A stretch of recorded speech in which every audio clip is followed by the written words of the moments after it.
Meu primeiro amor platônico foi um motorista de ônibus. Na época, eu tinha 15 anos, frequentava semanalmente a missa e implorava a Deus para ser curado. Nasci numa família religiosa e tão logo percebi que era diferente dos outros garotos, passei a clamar, em segredo, por um milagre. Eu rezava ajoelhado todas as noites de olhos fechados, com a Bíblia cravada entre os dedos, acreditando que poderia alcançar o coração de Deus. Meu desejo era ser o que eu entendia como uma pessoa normal, igual às outras. Muitos anos se passaram e nada aconteceu. E como um soldado que retorna da guerra, trago no corpo e na alma diversas feridas. Muitas delas ainda abertas, outras se tornaram cicatrizes irreparáveis, a tentativa de suicídio, as drogas, o hedonismo, a morte do amor. Trecho do livro Ninguém Me Ensinou a Morrer, do autor Mike Sullivan.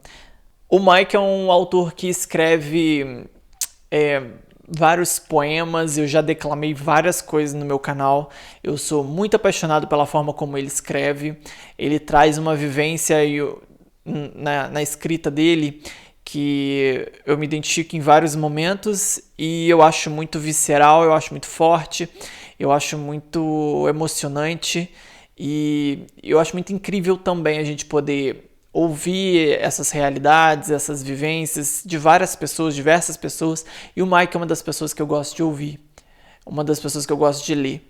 E eu queria trazer para esse vídeo porque eu acho que complementa um pouco o tipo de assunto que é tratado aqui, o tipo de vivência que é tratado aqui. E é mais uma arte que me tocou e eu acho que trazer 3 opções de artes diferentes que me tocaram no mesmo vídeo é uma coisa que funciona muito para mim e eu espero que funcione para você também.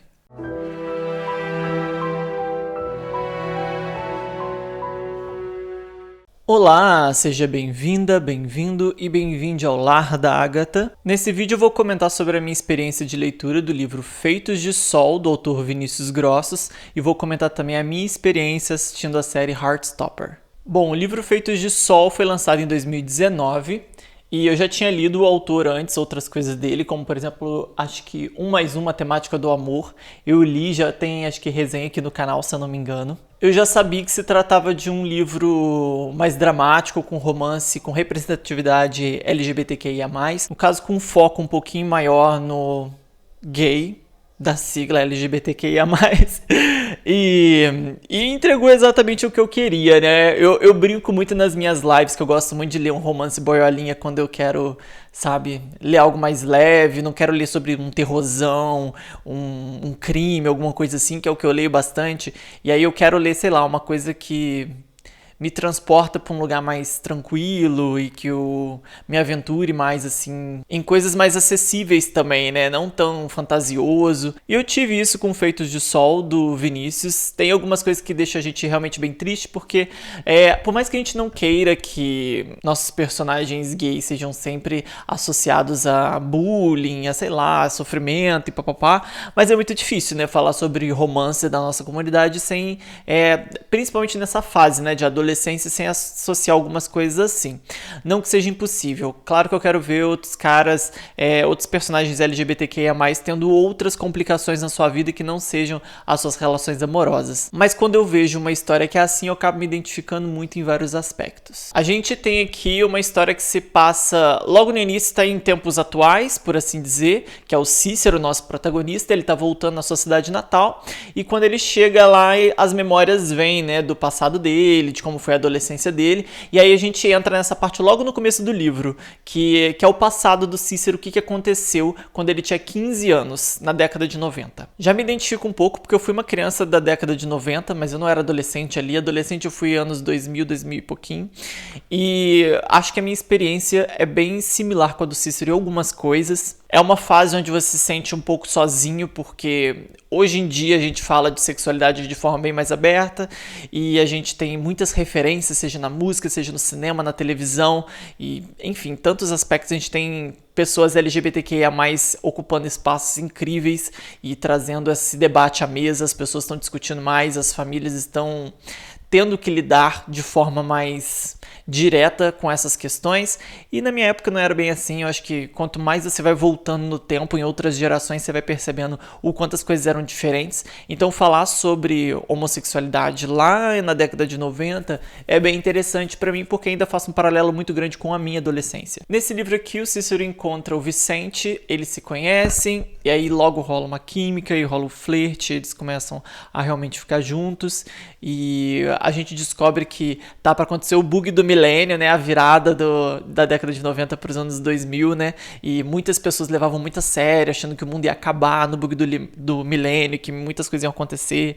E aí o autor brinca muito com isso, que é muito legal, né, das pessoas que se endividavam, tipo assim, ai meu Deus, vou viver a minha vida aqui, ó, loucamente, porque o mundo vai acabar quando o ano virar. E isso é muito legal, porque quem viveu na década de 90 sabe que o surto, né? E é comum na sociedade a gente ter esses surtos, assim, coletivos. E é uma coisa que o autor brinca aqui.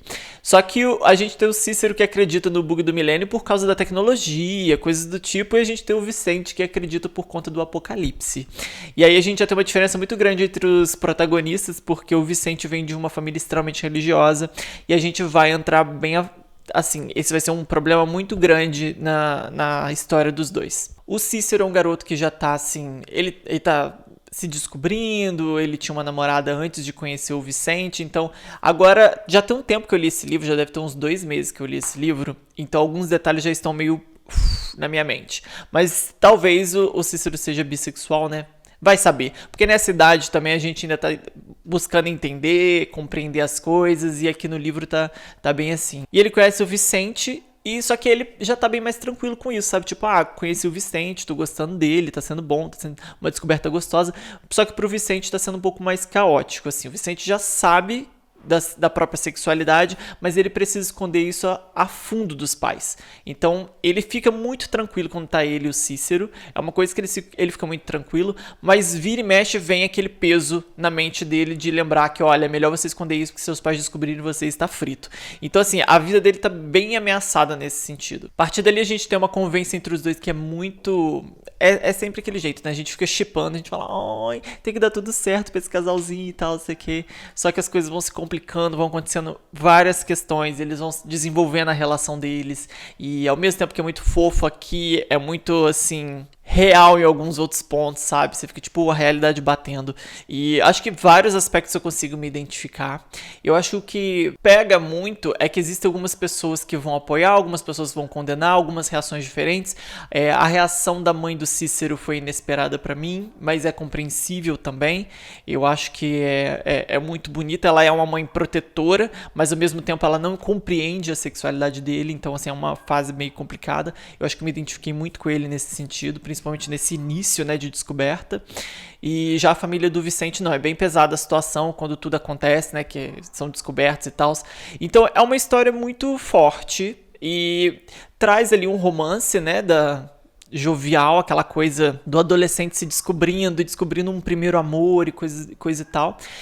É a parte que às vezes eu me apego muito quando eu leio esse tipo de romance boiolinha, que eu brinco muito, porque na minha vivência eu não tive isso. Eu tive uma adolescência completamente solitária nesse aspecto. Não beijava na boca, não tinha romance ou afeto com qualquer outro cara. Então, assim, por muito tempo só fui ter isso na fase adulta. Então, pra mim é meio que tivesse um buraco ali. Porque todas as minhas amigas tinham, né? Elas tinham afeto, elas tinham seus primeiros namoradinhos e crushes e flertes. E eu não tive essas coisas. Então, isso é uma coisa que faltou pra mim. E que quando tem nesses romances, eu sempre dá uma massageada no meu adolescente, assim, interior, que tipo, sei lá, que bom que aconteça para outros jovens agora, espero que aconteça cada vez mais e que fique cada vez mais, assim, acessível e comum, mas na minha realidade não foi assim, então sempre toca uma feridinha que ficou ali. Então nesse sentido, o livro, esse tipo de livro sempre me pega fundo, sabe, eu fico, ai meu Deus, emocionado, eu choro sempre quando eu leio, são histórias muito comoventes para mim, que me tocam muito, e eu gostei muito da experiência, eu li ele em live, eu comentei sobre tudo isso em live, não tem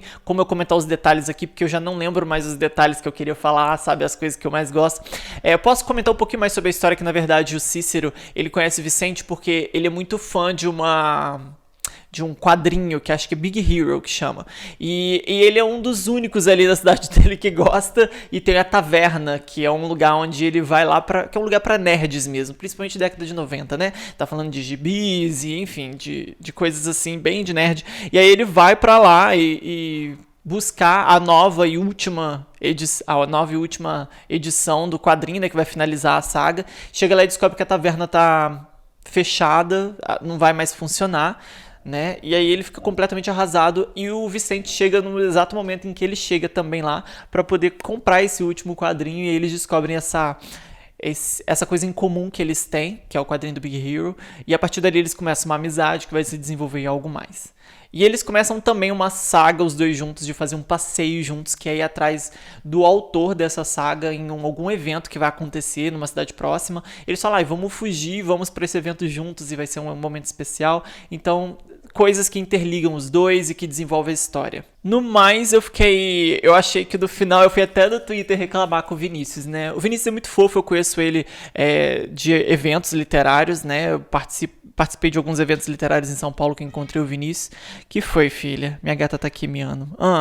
E ele sempre muito fofo, é um daqueles autores nacionais que você faz questão de encontrar quando você vai no evento, tipo, tomara que eu encontre o Vinícius lá, porque ele é muito gentil, ele é muito carinhoso, e ele é muito atencioso com os leitores dele, então vale muito a pena você ler autores nacionais independentes, porque são muito acessíveis, a maioria deles, né, são muito acessíveis, e são pessoas que querem o feedback, que querem ouvir o que você tem a dizer, que realmente se importam com o que você acha sobre a obra deles, porque às vezes você, sei lá, eu amo ler Stephen King, mas você vai ler um livro do King e você não vai conseguir nunca ter esse acesso com o autor, de trocar ideias sobre a obra, de qualquer coisa do tipo. Isso é muito mais fácil de ter com um artista nacional independente. E então vale muito a pena. É uma experiência muito única também ter isso. Fui lá no Twitter xingar, né, reclamar na cabeça do Vinícius, porque o final do livro deixa, tipo, aberta uma porta para, tipo, possibilidades. Eu fiquei... Amada, vai escrever o restante? Senão não brinca assim comigo. Meu coração, ele é fraco. Eu já chorei aqui. E eu já tinha chorado com mais uma temática do amor, então assim... Os machos, até mesmo quando você não tá pegando eles, não tá namorando eles, ainda assim faz a gente chorar através de livro. Ai, Deus. Bom, se você ficou interessado, curioso, vai procurar um exemplar para você de Feitos de Sol. Vou deixar link aí abaixo nas descrições. Inclusive, o meu exemplar foi um presente do meu amigo Wagner. Muito obrigado pela indicação. O Wagner é um leitor de romances boiolinha fervoroso. Eu acho muito fofo e obrigado pelo presente, eu amei a leitura. Bom, agora vamos falar de Heartstopper. Eu já assisti a série 2 vezes. Porque é muito curtinho, é muito rápido, e aí dá super vontade de assistir de novo. E nesse clima de romance boiolinha, né, a gente tem aí a série que foi bem comentada e todo mundo tava falando, tava imperdível e sucesso na Netflix, na internet, no Twitter, o pessoal não deixa a série morrer. E... eu fiquei muito curioso, falei, tá bom. De início eu não queria ver, eu tava com uma resistência muito grande justamente por causa disso. O pessoal falou, finalmente uma série que traz LGBT sendo, sei lá, felizes. E eu falei, sem estrutura pra ver, porque na época que saiu eu tava assim, me sentindo muito depressivo pra baixo, tipo, não vou encontrar ninguém, eu sou, enfim, não sou suficiente, aquelas crises, tava cheio de crise. E aí eu falei, não vou assistir uma série que vai me dar um gatilho desse, na hora que acabar eu falar, queria um namoradinho pra eu ficar agarradinho, então eu não vou assistir uma série assim, né, evitei horrores. Mas aí depois eu acabei cedendo e exatamente o que aconteceu, eu terminei a série assim... Meu Deus! E aí eu assisti 2 vezes. Eu assisti ontem de novo, maratonei até hoje, na verdade, de manhã terminei. Porque eu queria pegar outros detalhes e reviver alguns momentos da história. E sem contar que é uma série muito rápida. Se você não assistiu ainda, são apenas 8 episódios de 20 e poucos minutos. Então é muito rápido. Dá pra você numa tarde assistir praticamente tudo. E você acaba o episódio, já que é o próximo, porque eles passam voando assim. São deliciosos de assistir. Os personagens são muito cativantes, é baseada num quadrinho, né? Eu não li os quadrinhos e não pretendo ler, não sei se eu vou ler algum dia, porque tá muito bem adaptado e tá o suficiente pra mim no momento. É muita coisa também pra poder consumir, e tem muita coisa pra ler, enfim. Não dá pra eu pegar tudo e ler tudo e consumir tudo. Então optei por assistir a série, que tava bem elogiada, e assim como Sandman também, foi a mesma coisa. Eu já assisti na série o suficiente pra mim, não preciso dos quadrinhos no momento. Quem sabe em algum dia no futuro isso aconteça. Mas a gente tem o Charlie e o Nick, que é um casal que está se conhecendo, né, e que vai desenvolver ali uma relação em cima disso. Em poucos episódios a gente já consegue ter um pouco de profundidade na vivência de um menino gay excluído no ensino médio, né? Que no caso é o Charlie.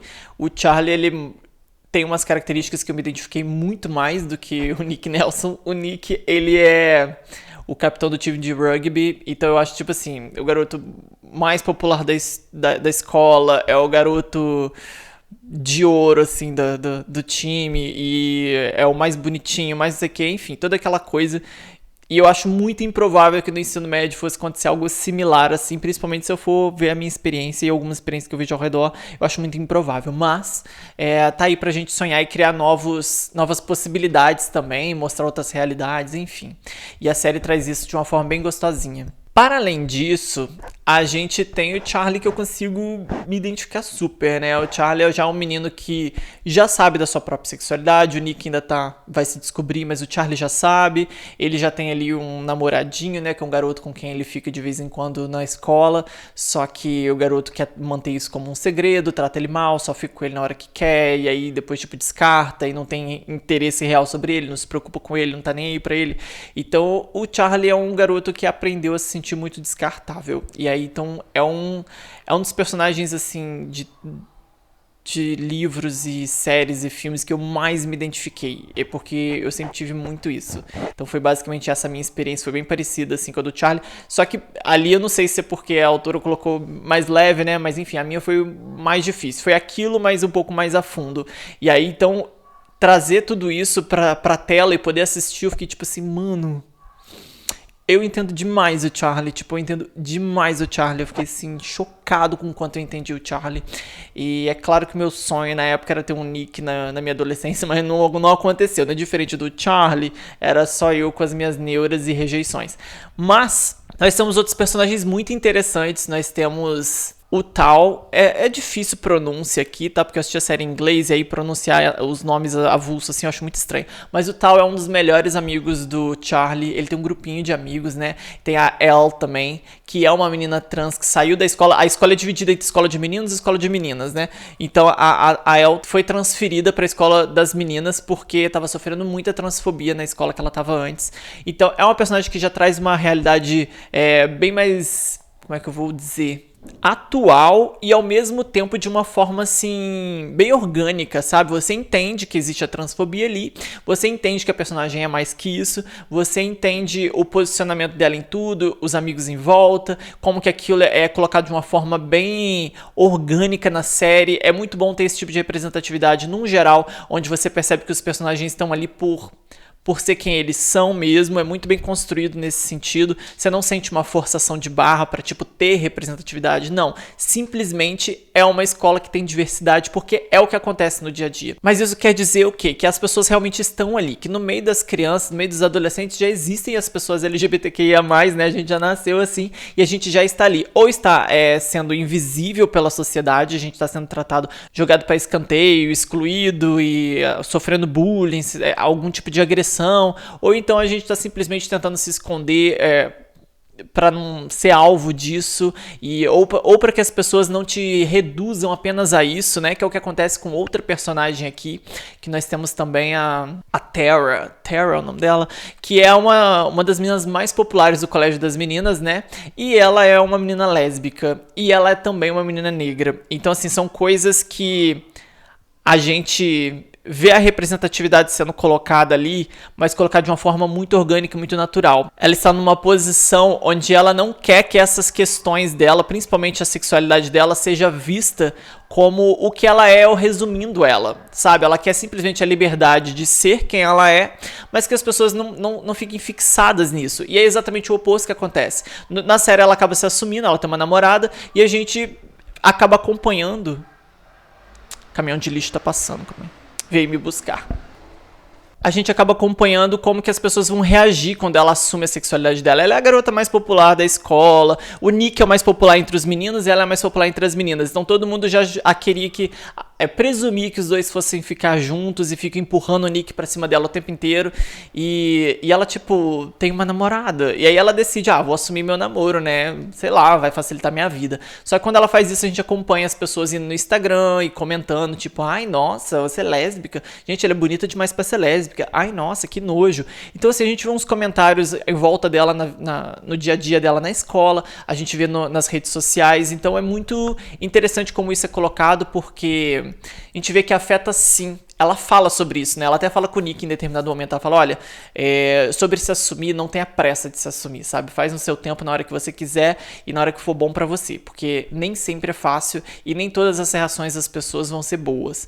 Então, infelizmente, ela tá passando na própria pele essa situação de pegar reações adversas, assim, e ter que lidar com isso, e tem sido difícil pra ela. Então é muito interessante ter essas personagens nessas situações, onde a gente pode ver outros pontos de vista e outras formas de lidar também, porque ela tem o apoio da namorada dela, e ela tem apoio de amigos, e ao mesmo tempo ela ainda assim sofre muito com ter se assumido, né? Ainda assim é difícil pra ela. Mostra que nem sempre é realmente não é a ideia da série mostrar, tipo assim, gente, é a coisa mais linda do mundo, vai lá se assumir. A série tem esse cuidado de falar pra você, quanto telespectador, de se você está numa posição de precisar ou querer se assumir, saiba que você precisa fazer isso no seu tempo, na hora que você estiver preparado pra lidar com as coisas, porque pode ser que você realmente seja muito acolhido por algumas pessoas e outras podem não acolher, podem não entender, e podem comentar e podem falar coisas que vão te machucar, e às vezes quando você tá mais preparado é melhor, né, de você encarar, ou com certeza é melhor quando você tá mais preparado. Ao mesmo tempo, quando que você tá preparado pra alguma coisa quando você é adolescente? Nem na fase adulta a gente costuma estar, né? Vamos falar isso pros adolescentes, gente. Quando você ficar adulto, não quer dizer que você vai saber lidar com tudo, não, tá? Vai continuar tudo uma grande desgraça. Mas enfim, nós temos vários personagens interessantes. O Tal, que é um dos melhores amigos do Charlie, ele é um menino hétero que é entre os excluídos, entre os desajustados ali. E ele tem muito ciúme dos amigos, é um garoto muito inseguro. Eu também consigo me identificar com ele. Acho que ele é bem complexo, né? A gente vê que ele faz coisas que às vezes machuca os amigos ou pressiona os amigos, mas a gente entende, ao mesmo tempo, se você tiver sensibilidade pra entender, que ele realmente é simplesmente muito inseguro. Ele tem medo de ficar sozinho, ele tem medo dos amigos seguirem adiante, seguir em frente com outras pessoas e ele ficar pra trás. Então ele tem medo dessa solidão, né, e dessa rejeição, e eu acho isso muito aceitável, eu acho isso muito comum. E eu também consigo me identificar com ele nesse aspecto. Houve um tempo... Eu tenho até um diário, né? Que eu escrevi meu diário por muitos anos. Eu ainda tenho. E eu fui reler uns anos atrás. E aí chegou... Acho que... 2014, se eu não me engano. Foi uma fase bem difícil pra mim. E aí lá eu me lembro que tem um trecho que eu escrevi que eu senti que eu era dispensável pra todos os meus amigos. E aí eu já estive nesse lugar, sabe? Então, quando eu vejo o Tal se sentindo assim, se comportando assim, eu consigo me identificar super também. Aí eu fico tipo, mano, vocês não sabem, tipo, que se você só critica ele e não compreende, né, os medos, as inseguranças dele, é porque você não deve ter sentido isso. Eu que senti e sei bem. São muitos personagens especiais. Eu acho que Olivia Colman é uma atriz que tá na série, que ela faz a mãe do Nick, e é uma aparição muito especial pra mim, porque eu sou apaixonado nela, acho ela maravilhosa. E ela faz uma mãe que, obviamente, né, a gente tem alguns exemplos, né, de pessoas, na vivência dessas pessoas LGBTQIA+, e ela é uma pessoa muito boa, muito acolhedora, e ela é muito acolhedora com o filho. Então a gente vai ver o Nick descobrindo a própria sexualidade, que é muito uma das cenas que eu mais gosto na série. Gente, se tem spoiler, sinto muito, mas é série de romance LGBTQIA+, então é o povo se beijando, se descobrindo, e enfim, é só isso assim, basicamente, são esses dramas dessa parte da vida. E eu não tenho nada muito grande de spoiler pra poder dar, porque você já percebeu em qualquer divulgação do Heartstopper que os dois são um casal. Só que durante o momento de descoberta dele tem um momento bem fofo, que assim, ele vai na internet, o Nick corre e fala, tipo assim, quando ele percebe que ele tá gostando do Charlie, meu Deus, ele começa a pesquisar no Google, sou gay, aí faz teste do BuzzFeed, é muito legal, aí parece 60 e poucos % gay, aí ele chora, aí eu falei, me identifiquei. Tem dia que ninguém quer ser gay, né, porque não só pela vivência com outras pessoas na sociedade pode ser agressivo, mas que lidar com viado também é o ó. E aí o Nick tá nessa posição, né, de descoberta, e tem um momento em que ele vai ter uma noite de cinema com a mãe dele, eles vão sentar na sala pra assistir um filme, ela fala, ai, o que a gente vai assistir? Aí ele começa a escolher uma coisa aqui, aí ele começa a olhar no celular dele quietinho, assim, Moonlight, Brokeback Mountain, eu só tipo, meu Deus, só o filme dos viados sofrido. E aí ela fala, vamos assistir Piratas do Caribe? Aí ele fala, tá bom, vamos assistir Piratas do Caribe. Então quando eles vão assistir Piratas do Caribe, ela fala, tipo, você sempre teve uma quedinha pela... Como é que é o nome da atriz que faz Elizabeth? Ela é maravilhosa, é Kira. Eu não sei pronunciar o nome dela. Mas enfim, ela fala, você sempre teve uma quedinha por ela quando você era mais novo, isso aqui. E ele fica vermelho, ele fica, mãe, para de falar disso. Só que aí ele começa a reparar no filme, essa cena é muito fofa, porque ele começa a olhar muito pra ela na TV, assim, a Elizabeth e também a Kira, né, que é a atriz, e o Orlando Bloom, que tá contracenando com ela, ele começa a olhar pra um, olhar pro outro. Aí ele fica tipo, Panic, né? Ele já fica assim, meu Deus, acho que aquele cara é muito gostoso, meu Deus, ela é gostosa. Não dá a entender exatamente essas palavras, mas você percebe que ele tá num conflito entre os dois, entre a imagem do masculino e do feminino ali no filme, aquilo tá em conflito pra ele, porque ele aparentemente se sente atraído pelos dois, e aí ele começa a questionar, Serase da sigla não é biscoito e nem Beyoncé? E aí ele descobre que ele pode ser bissexual. Ele fala, talvez eu seja bissexual.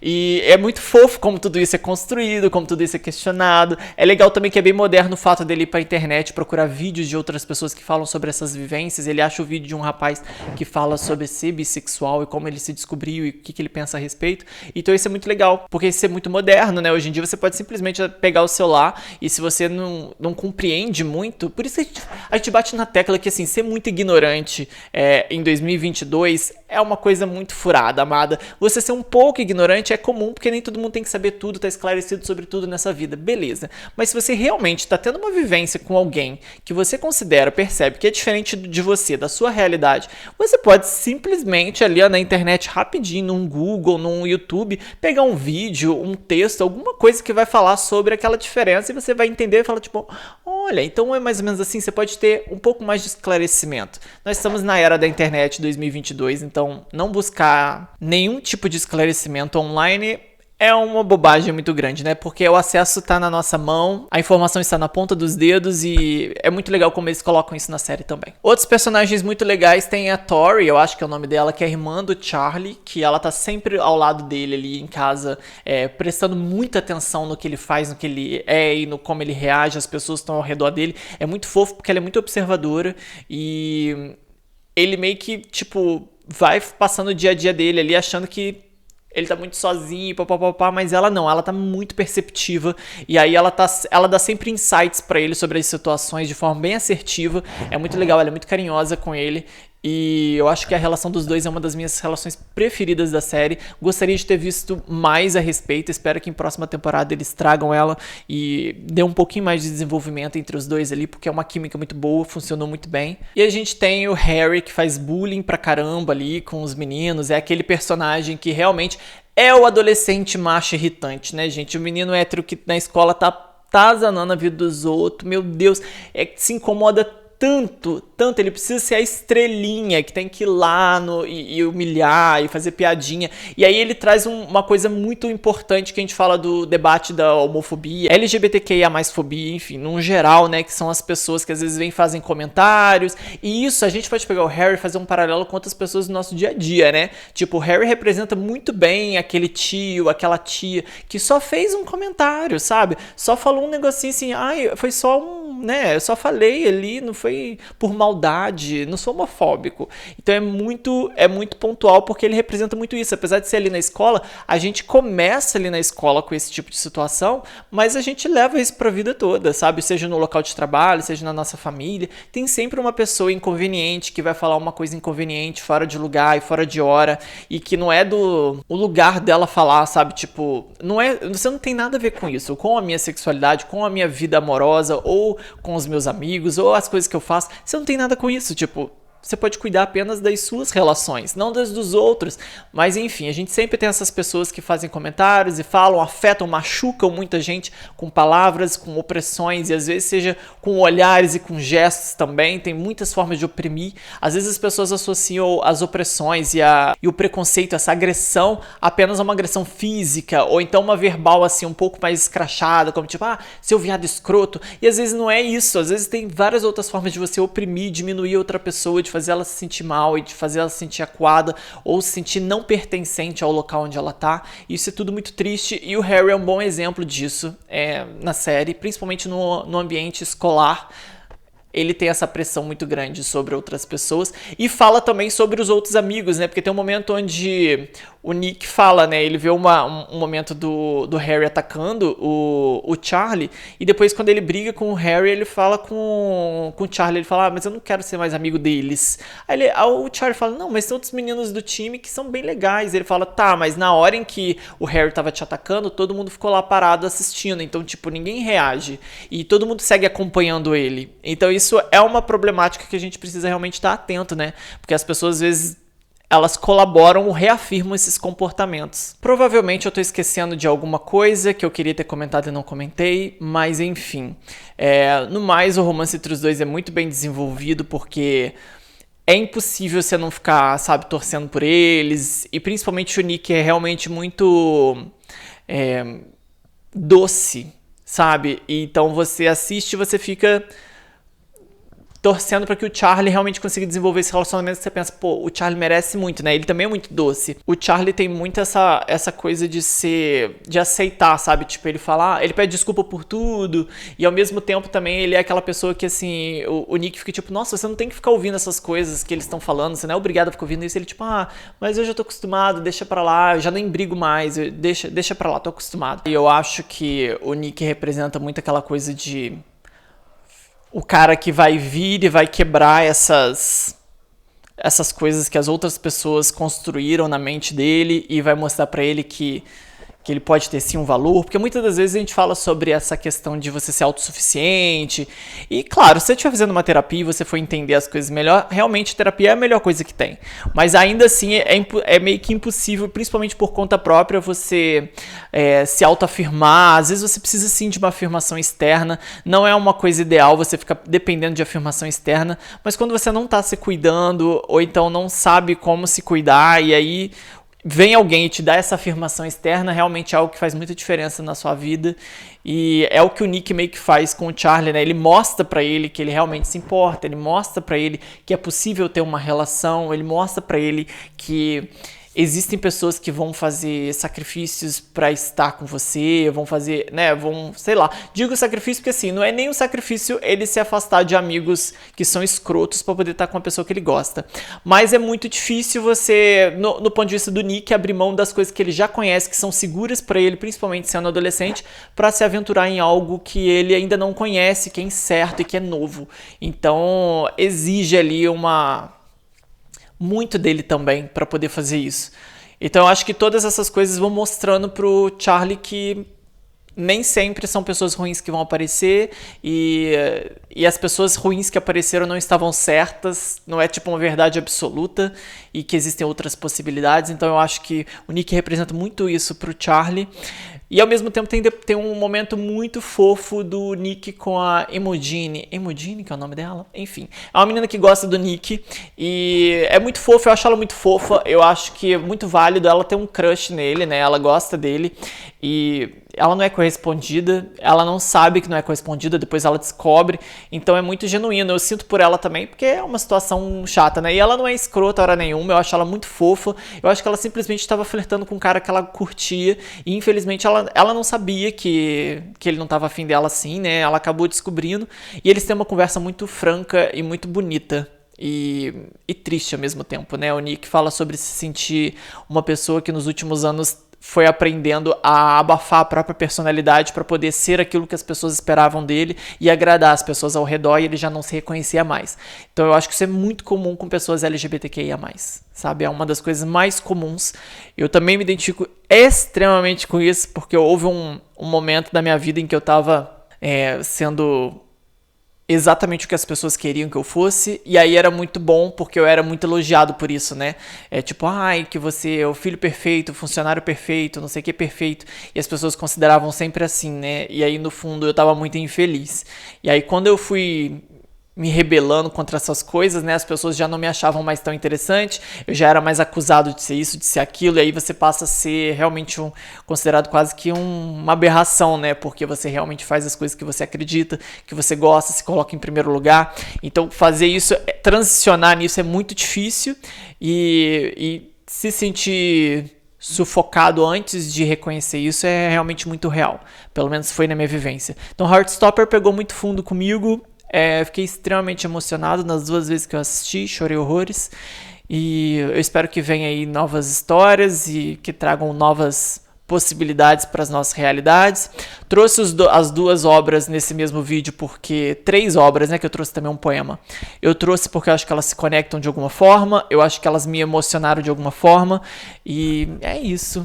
Espero que vocês tenham gostado do vídeo, se inscreva no canal se você ainda não for inscrito, tem muito conteúdo novo aqui chegando e tem muito conteúdo antigo também, o canal já está aí há mais de 5 anos, é um canal que não é monetizado, então tudo que eu faço no Lar da Agatha eu conto com o meu trabalho e com o apoio dos apoiadores. Sou muito grato a todo mundo que ajuda o Lar da Agatha, que apoia, que comenta, que assiste e que principalmente que apoia no Apoia-se. Tem link aí abaixo do Apoia-se, né? Existem recompensas para os apoiadores, mas assim, eu sou realmente muito grato porque a pessoa que dedica um pouquinho do tempo dela ou até mesmo uma ajuda financeira para ver o meu trabalho seguir adiante é muito lisonjeador para mim. No mais é isso, nas descrições também tem os links das minhas redes sociais, se você quiser ser meu amigo no Facebook, no Instagram, no Twitter, no Scoob, onde eu atualizo as minhas leituras, fique à vontade, vai ser um prazer. Obrigado por assistir até aqui, um beijo e até a próxima.